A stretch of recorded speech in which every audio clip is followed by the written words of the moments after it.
At DePaco Credit Union, we value your health and happiness as much as your financial well-being.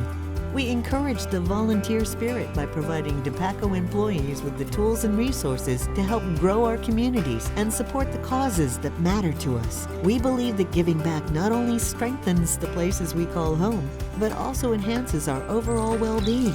Well-being is the key to a life worth loving. So when you think about yours, remember that DePaco can help you be well.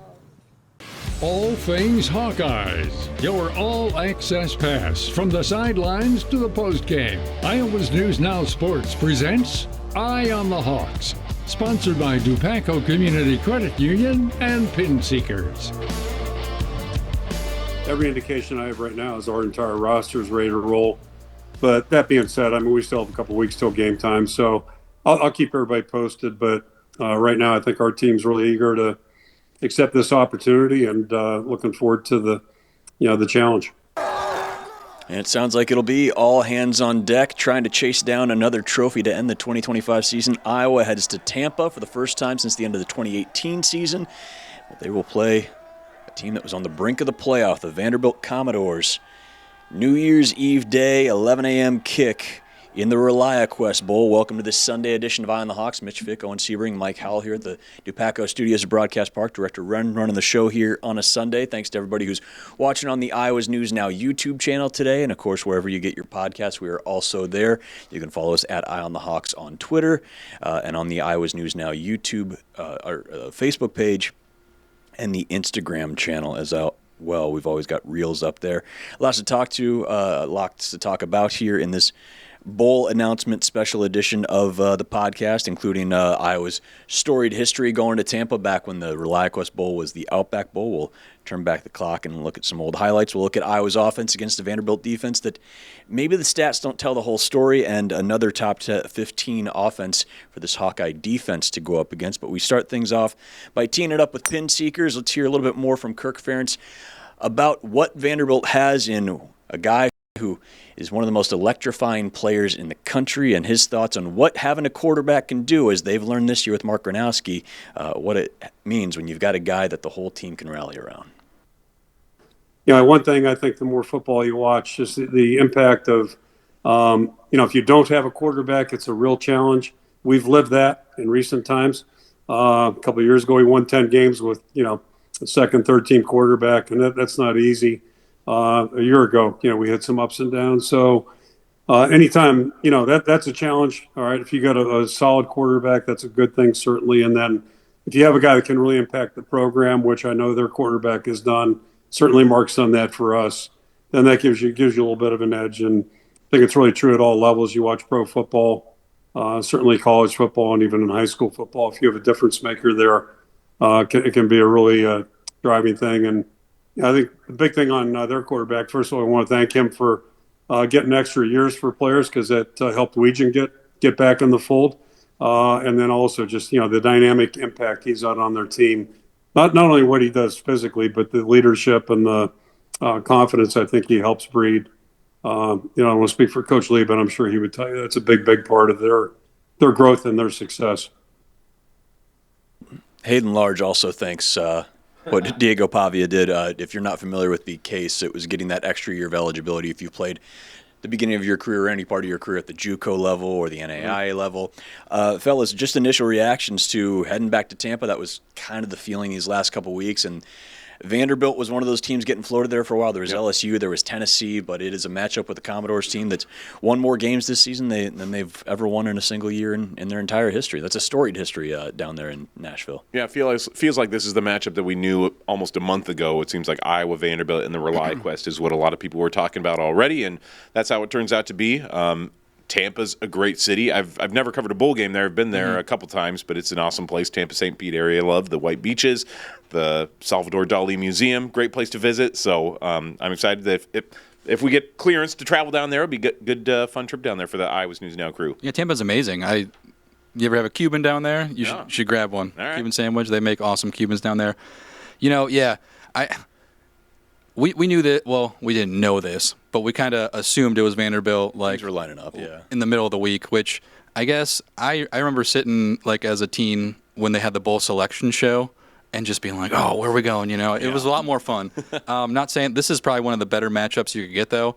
I've already seen online Vanderbilt fans are not happy about having to play Iowa, even though, you're freaking Vanderbilt, right? You miss out on the playoff, and your reward is going up against one of the best defenses. Well, they were like third team out. It's not like they had a realistic shot going in this weekend.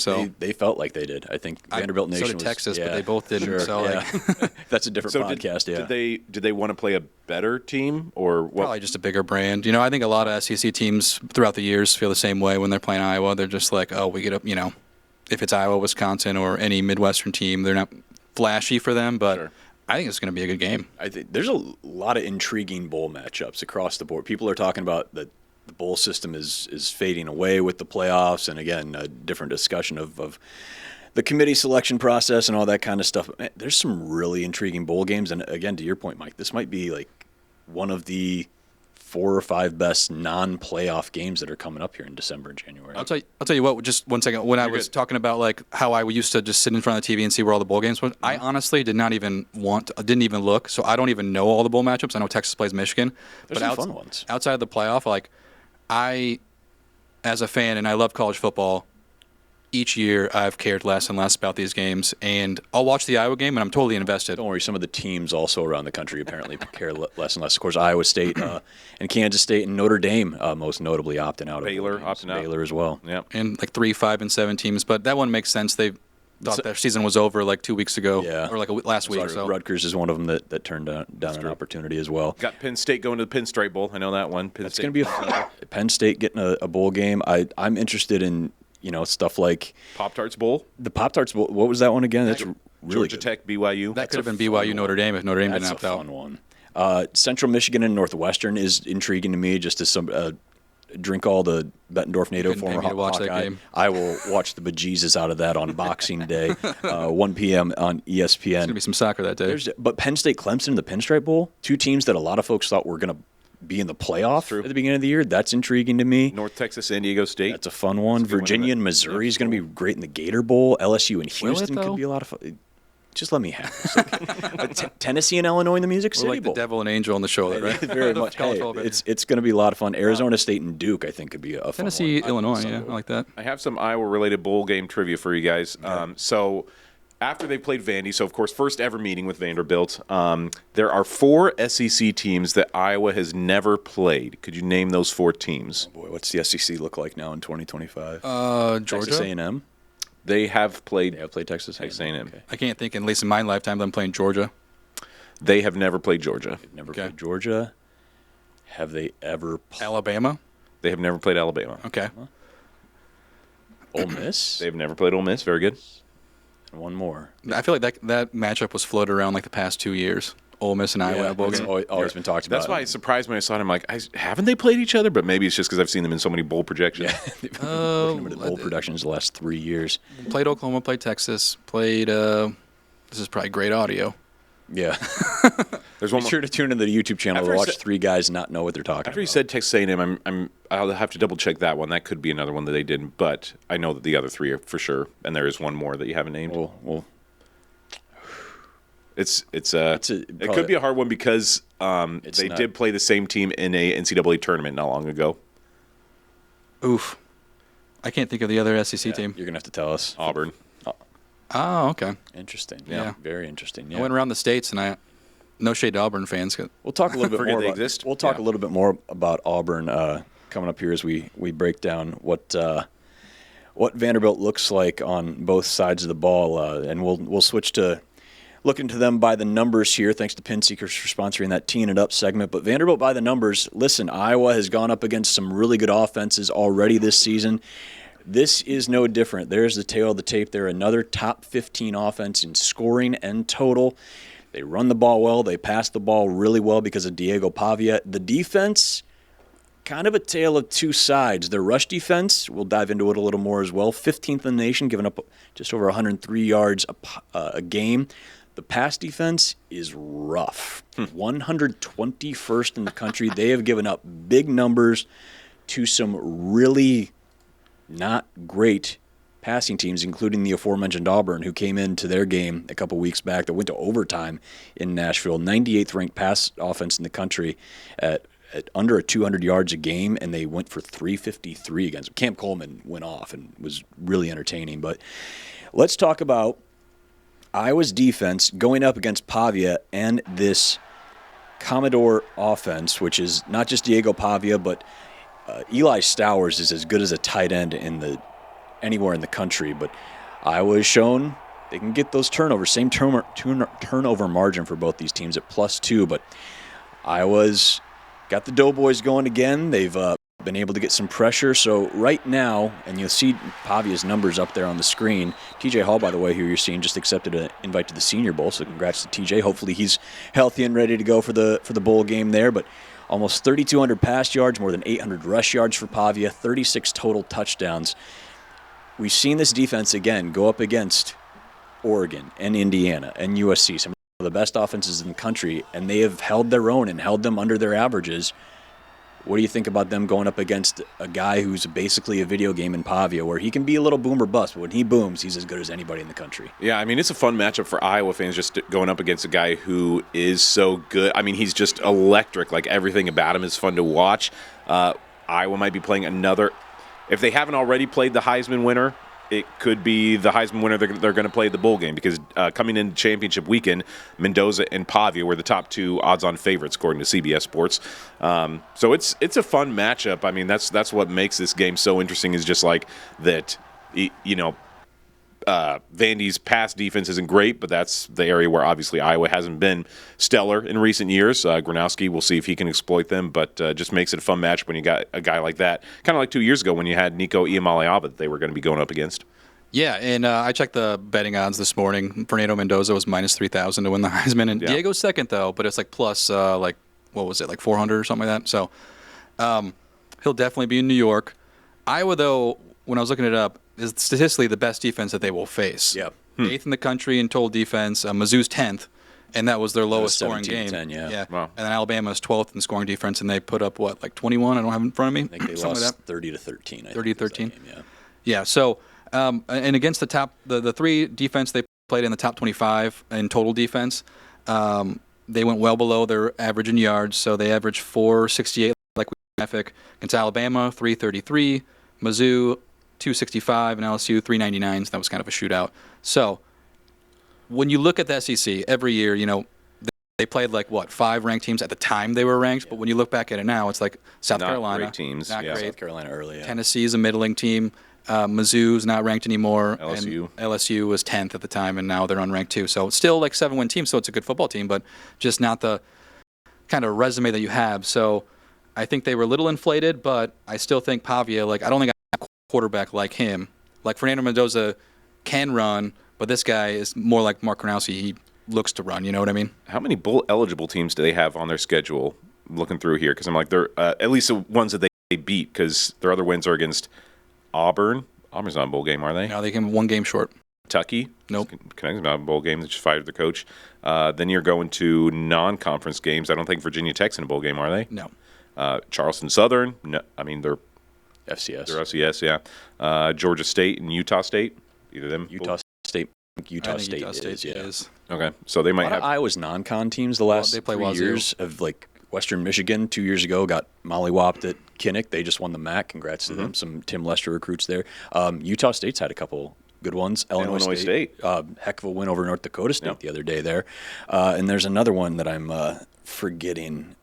Utah State has had some success, and there's another. Troy just played for a conference that's title true. on Friday. Yeah. So that's right. The non-con schedule has eventually and they turned gave into a nice JMU a game. Can only mean good things for UMass coming up in the next year or two. Am I right? Well, I mean, you hope. I'm curious. I've heard what Kirk has said to coaches. We're a little off topic here, but coaches that are starting to build a program, and you wonder what do you tell a UMass team that you don't know they're going to go 0-12 and be as bad as they were, but Fleck told me that after they lost 59-3 or whatever it was in Kinnick in 2013. It was his second or third game as coach. I was like, what does he tell you after the game? He's just like, it happens. All right. Hopefully there's more guidance there in the pregame. But yeah, just interesting to see where these teams can keep growing for sure. But it's Pavia, to me, going back and watching the Texas game, which they ended up losing, and there was They almost recovered an onside kick, and it was a shootout against Auburn.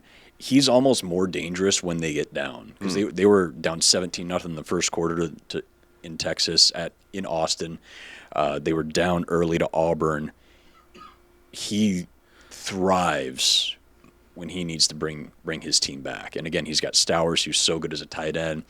Alexander and Young are a couple running backs that have had success, but I mean, he stirs that drink and then some, and he is kind of terrified. If you have a situation like you did out in SoCal where Iowa gets up 21-7 early, and you allow Diego Pavia to just go do Pavia things and run around and be a video game, man, it's scary because they can come back real quick.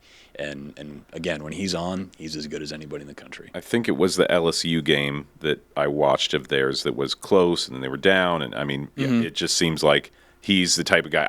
I don't know what kind of NFL future a guy like Diego Pavia has. Yeah, like, right. If he's a guy who's going to get a chance, if he's 200, I don't know what his situation is, but, like, he's just the perfect college quarterback for a team like that just, like, has the electricity, the wiggle, as you sometimes like to dub on guys. And, yeah, it's like just a guy who's fun to watch and always has a team in a game. He's Gronowski-esque to me in the fact that, like, it doesn't matter. Like, he'll find a way. He'll find you a way.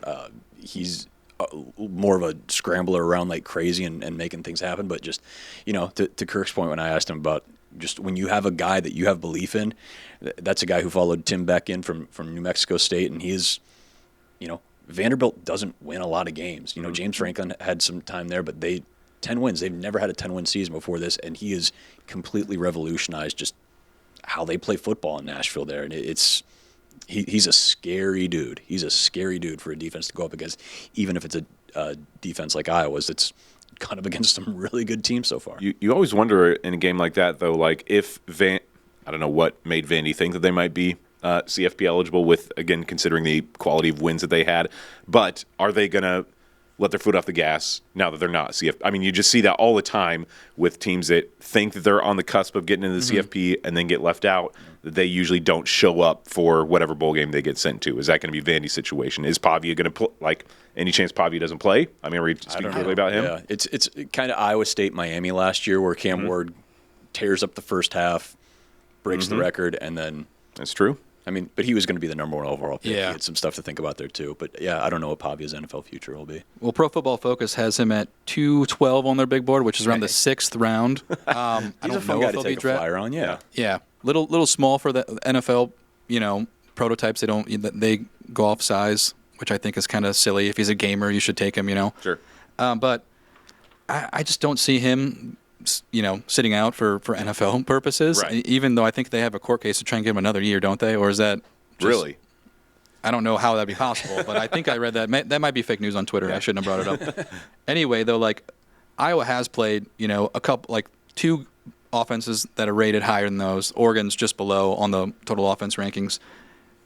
I think the main thing will be like, can you slow them down enough, and can your offense, score just enough points to get over it, But I still think going back to it, like Dante Moore and Fernando Mendoza, like are not the type of runners he is.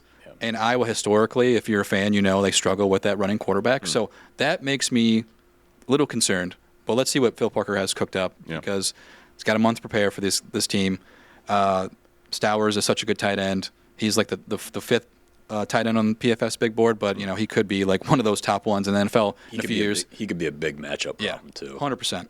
So we'll have to see. A little early in this, just looking up the stuff, but I love Pavia. I'm glad he's probably going to go to New York. I don't think anyone's been invited officially yet, but he was one of my favorite players to watch this season. Only caught a couple games though. He's just again, he's never out of it, and that's what makes him dangerous. The fact that he can do anything and everything too certainly adds up to it. His defense, though, as you saw in the numbers, lets him down on occasion. They have been in a few shootouts there, so let's take a look at what Iowa's offense has done so far this year. And an offense looking for a little success in the pass game. Did a little bit more stuff in Lincoln in their last game on Black Friday, but again, they're going to be going up against the number 121st ranked pass defense in the country. Again, I'll give you some more of these numbers against Against Kentucky, who was the 95th ranked pass offense, just over 200 yards a game, they gave up 280. Alabama, who was 23rd at 273 yards a game, gave up 340. Texas was 44th in the country at 253, gave up 328 to them. In fact, Tennessee, the number 5 pass offense in the country, who they went up with against in Knoxville for their season finale, held them, quote unquote, to 299. They were averaging 307, but they have just gotten torched through the air. By the way, they haven't if you're seeing Caden Weegan on the screen right now, they have yet to give up a punt return of more than 20 yards this season. One of the best punt coverage teams in the country. Let's talk about this rush defense they have that's ranked 15th. 12 games in. You mentioned some of their non-con stuff. Out of the 11 FBS teams they've played, 5 of them rank 101st or worse in rush offense. They've played... LSU was 122nd, Bama's 117, South Carolina's 120, Texas was 101, Georgia State was 109. They also played Charleston Southern, who's an FCS school, only averaging 118 yards a game. If they were an FBS team, they would rank 133rd out of what would be then 137 teams. The good offenses, rush offenses they've gone up against, Missouri, which was 8th in the country, ranked averaging 234, they still went for 170. They went up against Tennessee I was looking at. Tennessee only ran for 83 yards, but they had 4 sacks that they lost, I believe, 35 yards on. So they ended up actually averaging about 4.4 a carry. Virginia Tech, one of their non-cons, that was another kind of not total shootout, but a little bit. They held them to 114 rushing yards, but Virginia Tech took sacks of 8 yards, 16 yards, and 10 yards. They ended up rushing for about 150 yards total without sacks and averaging better than 5 a pop. So I put to you that an Iowa team that runs the ball pretty well, same they're 45th in the country, so they're right around where Auburn and Virginia Tech are. This is a team that can maybe have some success on the ground, despite what the numbers may say. Yeah, that's pretty good research, Mitch, and I got detailed. I got in early today. Yeah, but and I think they're going to have to. I mean, like you look at Vanderbilt's pass defense, and they can't tackle in the secondary, man. 121st screen passes go for big chunks. Which, if you got a guy like Weege, please and thank you. Yeah, I guess my point is, Iowa hasn't passed for 200 yards all season. And that 121 is 252. Yeah. So, obviously, you'd rather play a bad pass defense than if your pass offense is bad, right? Mm-hmm. But, how much are they going to be able to exploit that? I think you hit the nail on the head, though. I think the game plan for Tim Lester is going to be we're still going to do us. This is our identity. This is what we've done all year. And, I mean, when you look at it, they're effective on the ground. And Mark Gronowski, I wonder what this is your next research project. Maybe you already done it. Throw Mark's rushing yards onto his passing yards each game and just see if they've eclipsed 200 several times or a couple times at least. Yeah. If you take his passing yards and his rushing yards, so you can almost say that's one stat just because Mark is so effective and he can scramble, he can do the QB power run or designed runs. So that's their offense too. I wonder if that opens up for a couple explosive plays in the pass game, and that would be huge. Had a decent amount of explosive pass plays. They haven't had a ton of passing yards, but it feels like Gill will get loose for 40, or Sam Phillips has a bunch of big ones. Vanami in Lincoln had the long touchdown and had another long one. They've found ways to be explosive, even when they're not throwing the ball a whole lot and maybe checking down the rest of the way. But there are explosive plays there. And Cam Coleman, I'm not saying Reese Vanderzee's Cam Coleman, similar builds though, and we've seen in these last few weeks, just put one up for RVZ and let him go get it, and he's made some incredible catches. And Vanami has been the guy that seems like that's his future, is getting check downs and running for 30 yards after the catch. That guy has impressed so much in the second half of the season. Yeah, 100%. I could see him, and this is a little too early since he's still young, he reminds me of some of the tight ends in the NFL. Yeah. He looks like he's got that speed, and that's part of the offense. I was just watching the Bears-Packers game, and both teams were, if there's nothing open, you got to dump it off and get 10 yards on the run. That's a huge play. It's wild that he is still learning that position too. Yeah, I mean, he was a quarterback at Carroll Kemper, and you got a couple of other young guys coming up too that I'm excited to see. Yeah, Thomas Meyer, who I saw a picture of Thomas Meyer after the Heroes game, and I don't know if the photo was stretched a little bit, but that dude's a unit.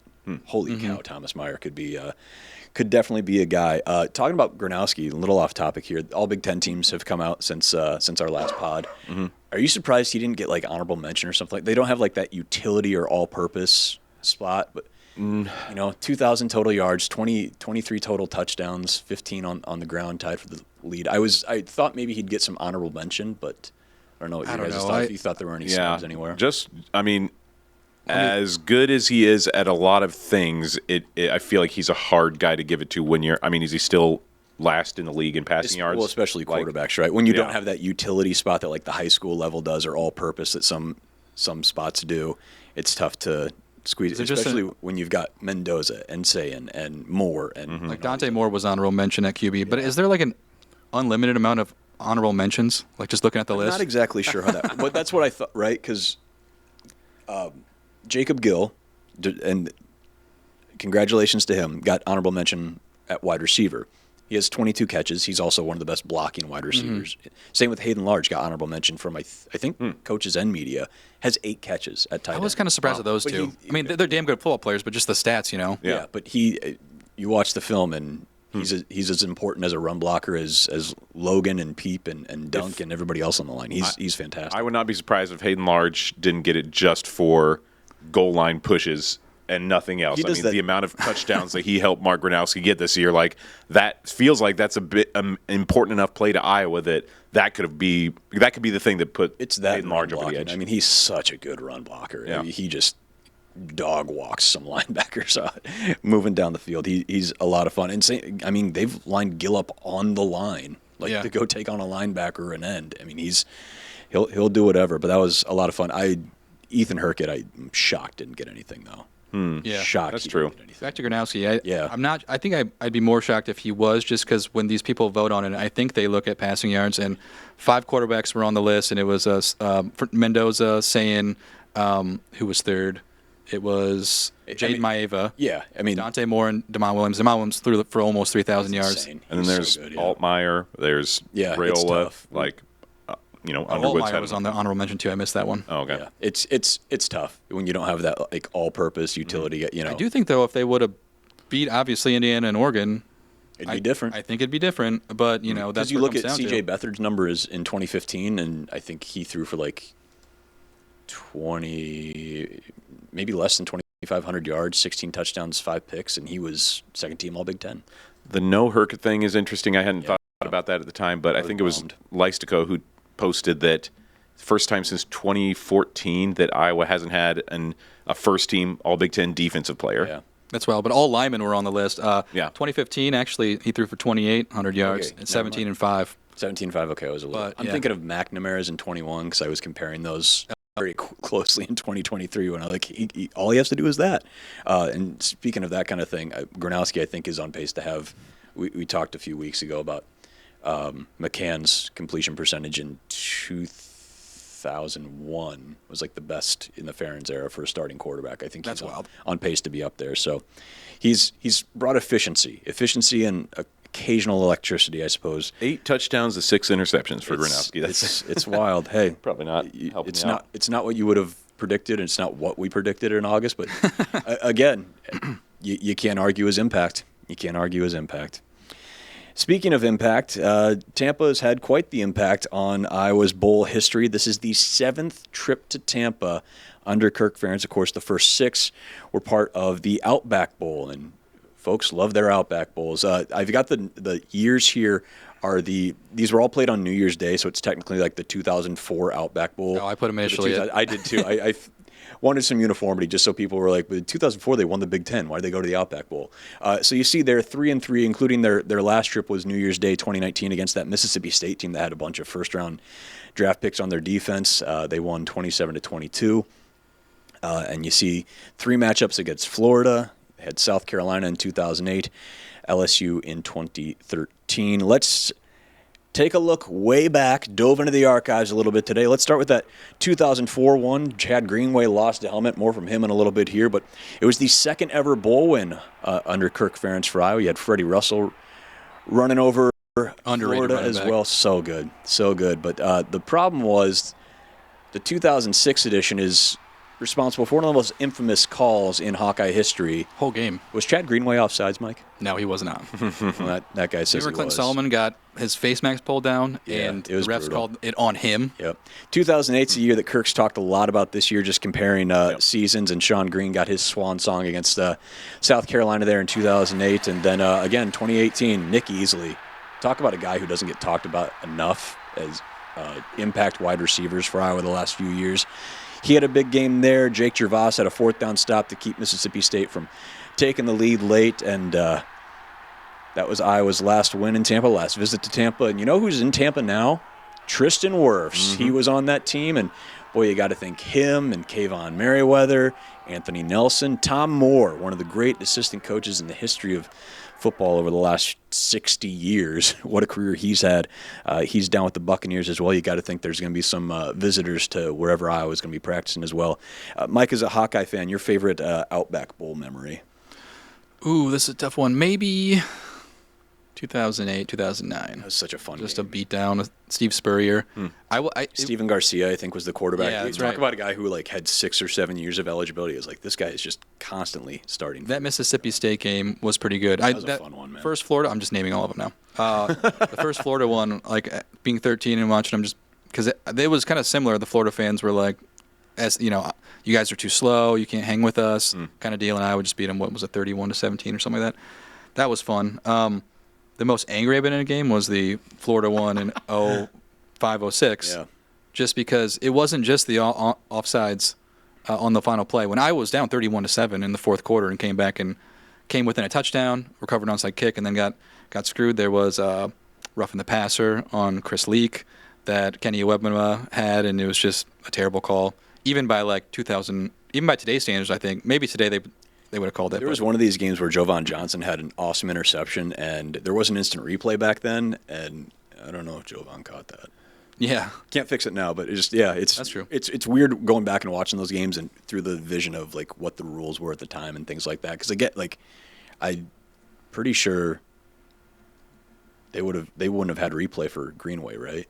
No, even now I don't think they can review offsides, can they?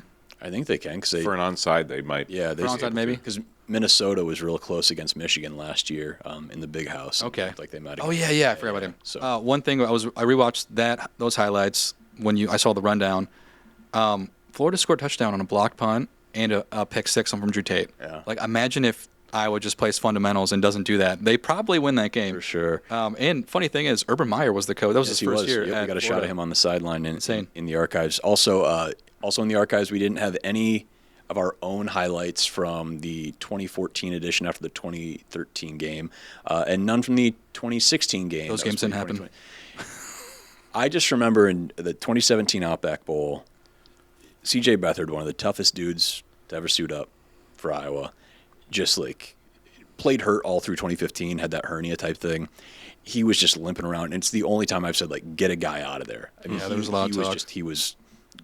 He was beat up and just wouldn't come out, and that's CJ to a T. But yeah, we don't have any of our own highlights of that, and I can't even remember if we sent anybody to those games. I wasn't here in 2013, but 16 I can't remember if Hanley or anybody like that went down.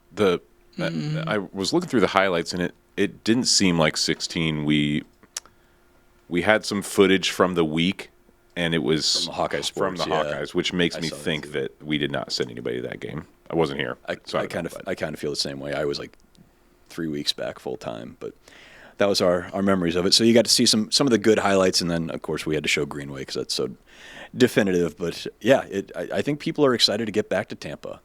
For the longest time it was okay, we're going to Outback Bowl again, whatever. But now it's been 7 years, and you get to go back, and I think people are, especially the amount of snow we've gotten the last couple of weeks. I think folks are ready for a little sunshine and a little Florida weather, and you just hope it's not as cold as the Orange Bowl. People still talk about how cold it was because it was 41 degrees in Miami 15, 16 years ago almost now. Wow, really? Yeah, a good time to be not in Nashville again for a bowl game. I'm all about that too. I wish I was going. I love the Tampa area. I've only been there once technically on a vacation, and it's just an amazing area. Fun town. Ybor City is amazing if you're going for nightlife, and the beaches there are all awesome too. So Hawkeye fans going down there are going to enjoy themselves for sure. Yeah, Jeff Dubroff, our former colleague from KCCI, is down there at the NBC affiliate now, so he's been covering the Bucks and the Tampa Bay Lightning, one of the best teams in the NHL. I haven't followed them a whole lot this year, but I know last decade they've been really good. So yeah, pretty cool spot. One last, I just wanted to double check before I said it. I don't know if you mentioned Nick Jackson as part of the Bucks roster. Yeah. He is still on their practice squad. Yeah, Nick Jackson. Boy, talk about a guy who transferred in and made an impact. Right. Co-Keefed, an Iowa native from Sioux Center, I believe. He's a tight end. Did he block the field goal? He had it wasn't a blocked field goal. Minnesota ran like some weird trick play at Iowa in 21, and he scored. I think it was his only collegiate touchdown. Really? You're one of very few, but I remember that from the 21 game. So yeah, there's always an Iowa connection. And again, Tom Moore, who I don't know if you guys know his story. Colts offensive coordinator. He's been down there as a consultant for the Bucks for a few years. He's was born in Owatonna, Minnesota. Moved to Mount Pleasant. Was a backup quarterback at Iowa, and has had a 60-year assistant coach career. That's his story. I'm reading his book right now, Players Coach, and it's fantastic. And he's just you can almost hear his voice telling the stories as you read, because it's just all back in the day type stuff. Worked with Peyton Manning and just an all-timer for sure. So I'm sure Kirk will find some time with him. He's a guy everybody can picture. Everybody's seen this guy from when he was on the Colts sideline. Has like little glasses, right? He's always holding up some sheets, and just indelible image of Tom Moore. How about this for a fun hypothetical? Since the college football playoff bracket came out today, I think when I was playing the Oregon game, we were saying, well, we weren't saying, but it was just go 10-2 and you're automatically in. I don't know if that's the case. Yeah. Looking just at how kind of it played out, because Oregon would be 10-2, they'd slide a little bit. But everyone else, the Bamas, the Notre Dames, and the Miamis still have the same amount of losses. USC isn't ranked anymore, so there's only one ranked team on the schedule. Do you think? I think it'd be a toss-up, maybe 50-50, just because they would, with that Oregon win and with the USC win, they would have jumped. Yeah, so they're 23rd. It would have been tough though. They're 23rd at 8-4. If you beat Indiana, Indiana might still be the number 4 or 5 team. If you beat Oregon.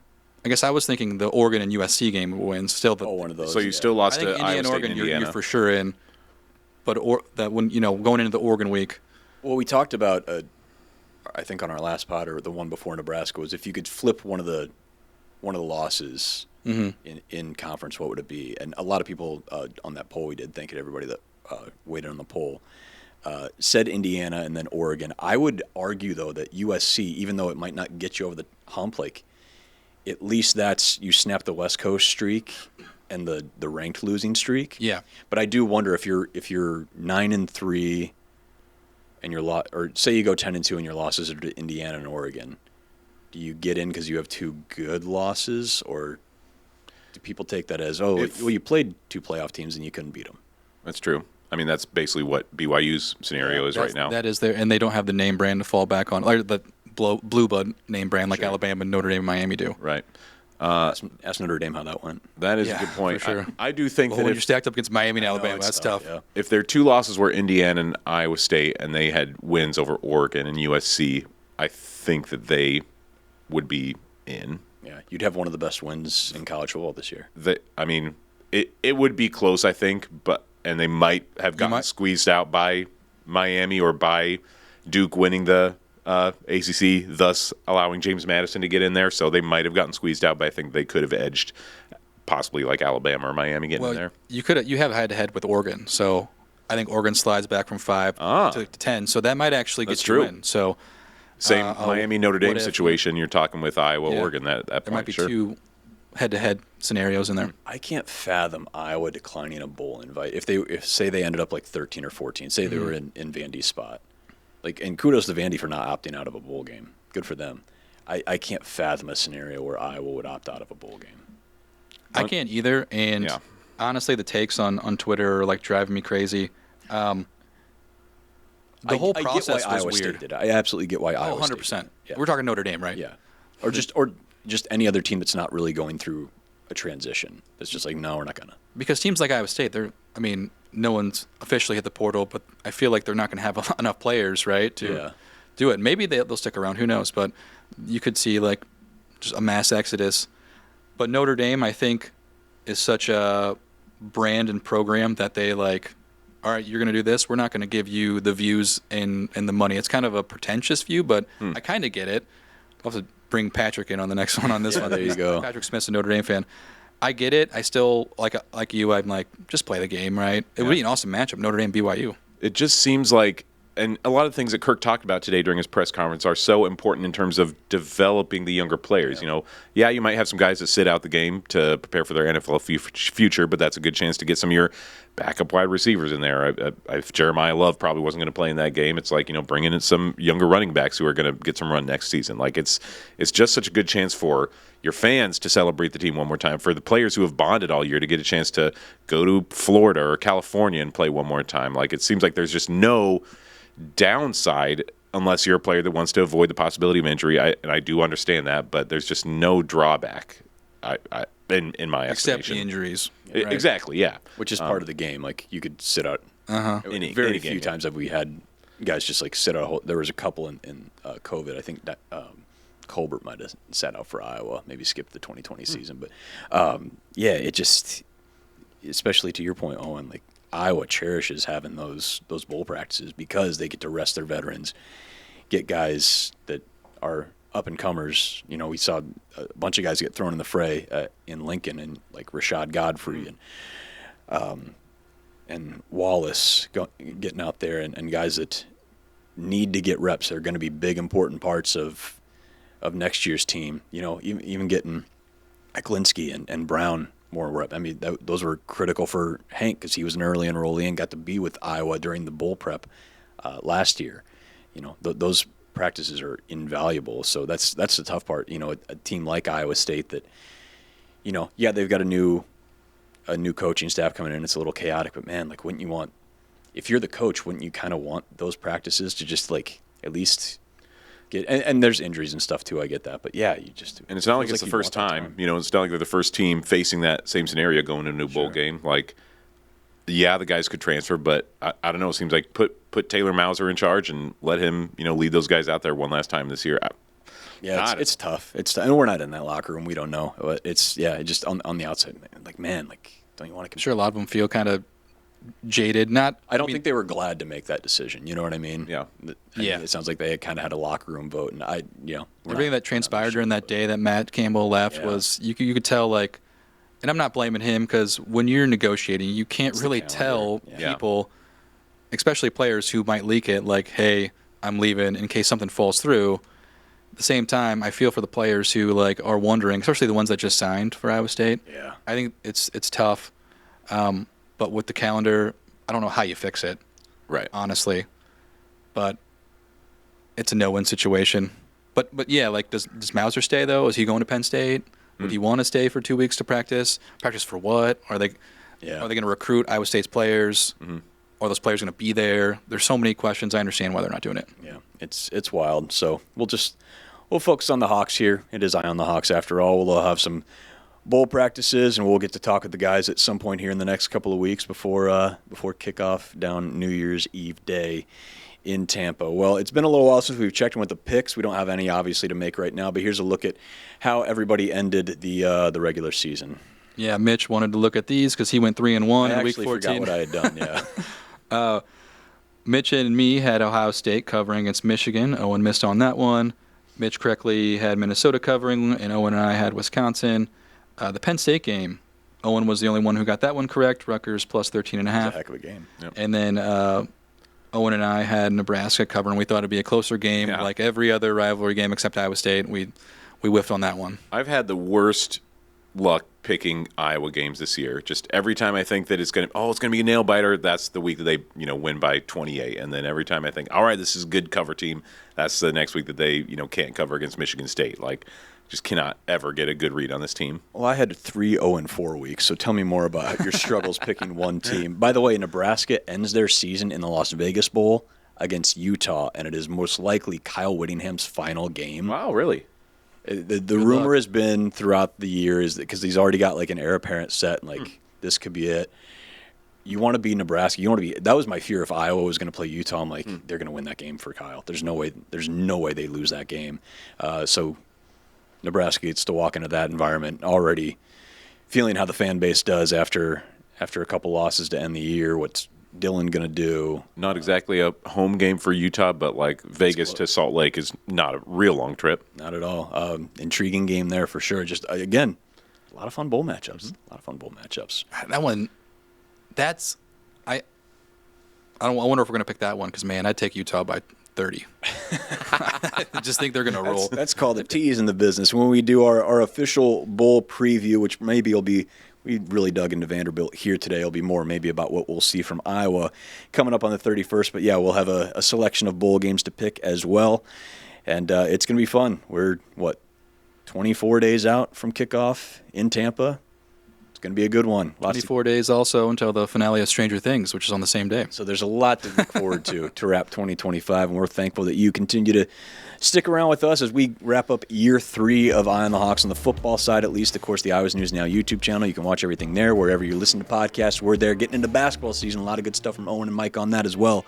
So we'll be back here at some point talking football, but stay tuned with that on the YouTube channel or wherever else, and Eye on the Hawks will be back for you in no time flat. For Director Wren and Mike and Owen, I'm Mitch. See you next time on Eye on the Hawks.